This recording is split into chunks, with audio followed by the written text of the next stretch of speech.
മുഖ്യമന്ത്രിയുടെ മകൾക്ക് നേരെ എടുത്തിരിക്കുന്ന കേസ് രാഷ്ട്രീയമായിട്ടുള്ള ഉദ്ദേശത്തോടു കൂടി തന്നെ ചെയ്തിട്ടുള്ളൊരു തെറ്റായ നടപടിയാണ്. മുഖ്യമന്ത്രിയുടെ മകളെ പ്രതിയാക്കുക, എന്നിട്ടത് വലിയ തോതിൽ പ്രചരിപ്പിക്കുക, അത് മുഖ്യമന്ത്രിയിലേക്ക് ചെന്നെത്തിക്കുക, അത് പാർട്ടിയെയും ഗവൺമെൻറ്റിനെയും ലക്ഷ്യം വെച്ചുകൊണ്ടുള്ളതാണ്. കേരളത്തിൽ ഇടതുപക്ഷ ജനാധിപത്യ മുന്നണി കൂടുതൽ ജനപിന്തുണ നേടിക്കൊണ്ട് വീണ്ടും അധികാരത്തിലേക്ക് വരും എന്നുള്ള ഒരു പൊതു ജനാഭിപ്രായം ജനങ്ങളിൽ ഇപ്പോൾ സൃഷ്ടിക്കപ്പെട്ടിരിക്കുകയാണ്. ഇത് UDF-നെയും BJP-യെയും വല്ലാതെ അലോസരപ്പെടുത്തിയിരിക്കുകയാണ്. അവരസ്വസ്ഥരാണ്.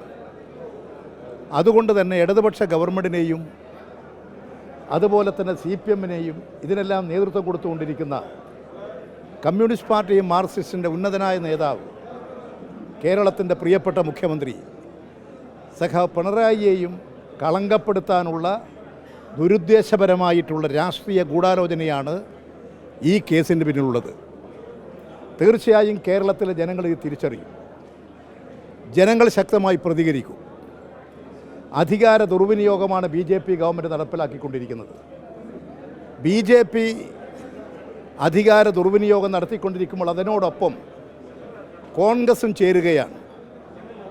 ഇപ്പോൾ കോൺഗ്രസിൻ്റെ പല നേതാക്കളും ചില അഭിപ്രായങ്ങളൊക്കെ പറഞ്ഞിട്ടുണ്ട്. VD സതീശൻ്റെ പുനർജനി എന്താ ED അന്വേഷിക്കാത്തത്? എത്ര കോടിയാണ് മത്സ്യവണ്ടിയിൽ കൊണ്ടുവന്നത്? എത്ര പരാതികൾ EDയുടെ മുമ്പിലുണ്ട്? എന്തുകൊണ്ടാണ് ഒരു അന്വേഷണം ഉണ്ടാകാത്തത്? ആ അന്വേഷണം നടക്കാതിരിക്കുന്നത് BJP-യുടെ കാൽക്കൽ ചെന്ന് നമസ്കരിച്ച് അമിത്ഷായുടെയും നരേന്ദ്രമോദിയുടെയും കാലിൽ നമസ്കരിച്ച് നടന്നതിൻ്റെ ഫലമായിട്ടല്ലേ? ഇപ്പോൾ നമ്മുടെ കേരളത്തിൻ്റെ പ്രധാനപ്പെട്ട ഒരു ചർച്ചാ വിഷയം ലോകസഭ പാസ്സാക്കിയിട്ടുള്ള ബില്ലുണ്ട്. കേരളത്തിൻ്റെ സാഹോദര്യത്തെ തകർക്കാൻ, മതസാഹോദര്യം ദുർബലപ്പെടുത്താനുമുള്ള ഒരു ഭേദഗതി ബില്ലാണ് പാർലമെൻറ്റിൽ പാസ്സാക്കിയത്, രാജ്യസഭയിലേക്കും വന്നത്. ഇതുവഴി കേരളത്തിൻ്റെ സമാധാനപരമായ അന്തരീക്ഷം മതശത്രുത വെച്ച് പുലർത്തി പ്രവർത്തിക്കുന്ന വർഗീയ ശക്തികൾക്ക് യഥേഷ്ടമെടുത്ത് ഉപയോഗിക്കാനുള്ള ഒരു സാഹചര്യമാണ് ഉണ്ടാകുക. ആ ലക്ഷ്യം വെച്ചുകൊണ്ടാണ് വഖഫ് ഭേദഗതി ബിൽ പാസ്സാക്കിയിട്ടുള്ളത്. അതിനെക്കുറിച്ചല്ല ഇപ്പോൾ ചർച്ച ചെയ്യുന്നത്. കേരളത്തെയും ഇന്ത്യയെയും എത്രമാത്രം അപകടപ്പെടുത്തുന്നതാണ് ആ വഖഫ് ബിൽ. കോൺഗ്രസിന് എന്തെങ്കിലും പറയാനുണ്ടോ? കോൺഗ്രസിൻ്റെ 2 പ്രമുഖരായ നേതാക്കൾ ഇതിൻ്റെ ചർച്ചയിൽ പങ്കെടുത്തില്ല എന്ന് പത്രങ്ങളൊക്കെ റിപ്പോർട്ട് ചെയ്തിട്ടുണ്ട്. മോൻസി മാവുങ്കലിൻ്റെ കേസ് സുധാകരന് നേരെ, KPCC പ്രസിഡന്റ് സുധാകരന് നേരെ എത്ര പ്രകടമായ തെളിവാണ് ഹാജരാക്കിയത്? എന്താ അന്വേഷിക്കാത്തത്? മോൻസി മാവുങ്കലിൻ്റെ കേസിൽ വളരെ പ്രകടമായി തന്നെ സുധാകരൻ പങ്കാളിയാണ് എന്ന് വ്യക്തമായിട്ടും അന്വേഷണമില്ല. പുനർജനി, കോടികളുടെ തട്ടിപ്പ്, കള്ളപ്പണത്തിൻ്റെ ഇടപാട്, തെരഞ്ഞെടുപ്പിന് വേണ്ടി പണം കൊണ്ടുവന്ന ഇടപാട്, ഇതിനെക്കുറിച്ചൊന്നും അന്വേഷണമില്ല.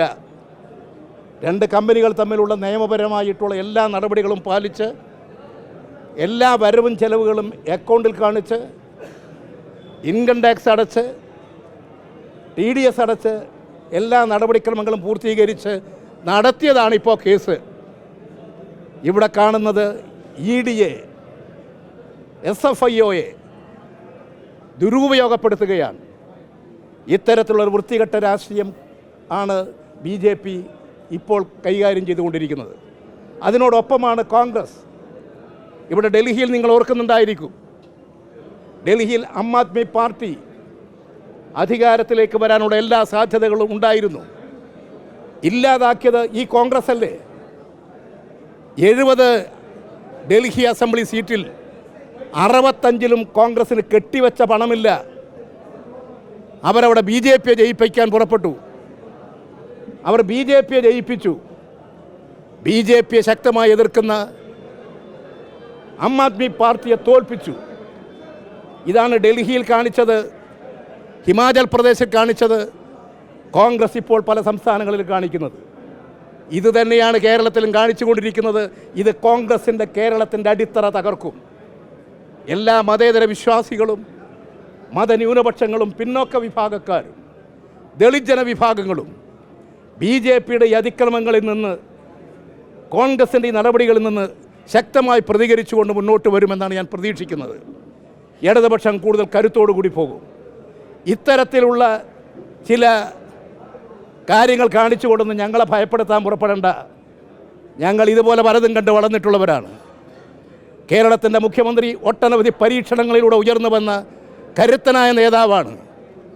അനുഭവങ്ങളിലൂടെ വളർന്നു വന്ന നേതാവാണ്. ഈ ഓലപ്പാമ്പ് കാണിച്ചിട്ടൊന്നും BJPയും കോൺഗ്രസും അദ്ദേഹത്തെ ഭയപ്പെടുത്താമെന്നും കേരളത്തിലെ ഗവൺമെൻറ്റിനെ തകർക്കാമെന്നും CPMനെ ദുർബലപ്പെടുത്താമെന്നും കരുതണ്ട. കൂടുതൽ കരുത്ത് നേടി ജനപിന്തുണ ആർജിച്ചുകൊണ്ട് CPM മുന്നോട്ട് പോകും. കേരളത്തിലെ ഇടതുപക്ഷ ജനാധിപത്യ മുന്നണി കൂടുതൽ കരുത്ത് നേടും. കേരളത്തിലെ ജനങ്ങൾ ഇതെല്ലാം നല്ലതുപോലെ മനസ്സിലാക്കി ഇപ്പോൾ തന്നെ ശക്തമായി പ്രതികരിച്ചു കൊണ്ടിരിക്കുകയാണ്. ശത്രുതാ മനോഭാവത്തോടു കൂടിയിട്ടുള്ള BJP വിരുദ്ധ ശക്തികളെ മുഴുവൻ തോൽപ്പിക്കാൻ ഇപ്പോൾ BJP നടത്തിക്കൊണ്ടിരിക്കുന്ന പ്രവർത്തനങ്ങളെ പ്രതിരോധിക്കാൻ കഴിയാതിരുന്നാൽ കോൺഗ്രസിൻ്റെ ഇന്ത്യയിലെ സ്ഥിതിയും അധോഗതിയായിരിക്കും എന്നവർ മനസ്സിലാക്കുന്നത് നല്ലതായിരിക്കും. കോൺഗ്രസിലെ നേതാക്കൾ ഇന്ന് ചെന്ന് പെട്ടിട്ടുള്ള അബദ്ധത്തിൽ നിന്ന്, തെറ്റിൽ നിന്ന് വിമുക്തി നേടിയാൽ അവർക്ക് നല്ലത്. അതാണ് ഇപ്പോൾ കേരള രാഷ്ട്രീയത്തിൽ നിറഞ്ഞു നിൽക്കുന്നത്.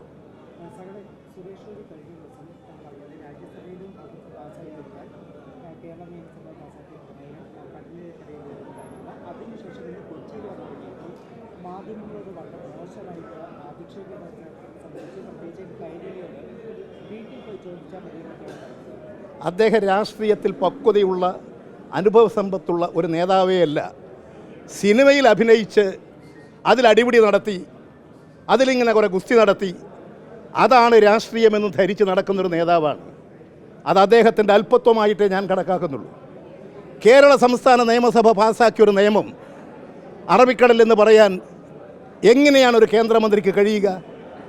ഒരു ധാരണയുമില്ല. രാഷ്ട്രീയത്തെക്കുറിച്ചോ നിയമത്തെക്കുറിച്ചോ നിയമനിർമ്മാണ സഭയെക്കുറിച്ചോ അതിൻ്റെ നടപടിക്രമങ്ങളെക്കുറിച്ചോ ഒരു വ്യക്തതയുമില്ലാത്ത അജ്ഞത മാത്രം സിനിമയാണ് രാഷ്ട്രീയമെന്ന് ധരിച്ച് നടക്കുന്ന ഒരാളോട്, അദ്ദേഹത്തിൻ്റെ നിലപാടോട് ദുഃഖിക്കാൻ മാത്രമേ കേരളത്തിലെ ജനതയ്ക്ക് സാധിക്കൂ. കേരളം വിജ്ഞാനികളുടെ, അറിവുള്ളവരുടെ, പഠിച്ചവരുടെ ഒരു നാടാണ്. തൊഴിലാളികളുടെയും കൃഷിക്കാരൻ്റെയും നാടാണ്. മതന്യൂനപക്ഷങ്ങളും പിന്നോക്ക വിഭാഗങ്ങളും ജനിച്ചു വളർന്ന് വരുന്നുകൊണ്ടിരിക്കുന്നൊരു നാടാണ്. ഒട്ടനവധി അനുഭവങ്ങളുള്ളവരുടെ നാടാണ്. ആ കേരളം ഇത്തരത്തിലുള്ള നേതാക്കളെ വിലയിരുത്തും, ഇനി ഇരുത്തേണ്ടിടത്ത് ഇരുത്തും എന്നാണ് അദ്ദേഹത്തിൻ്റെ പ്രസ്താവനയിലൂടെ എനിക്ക് തോന്നുന്നത്.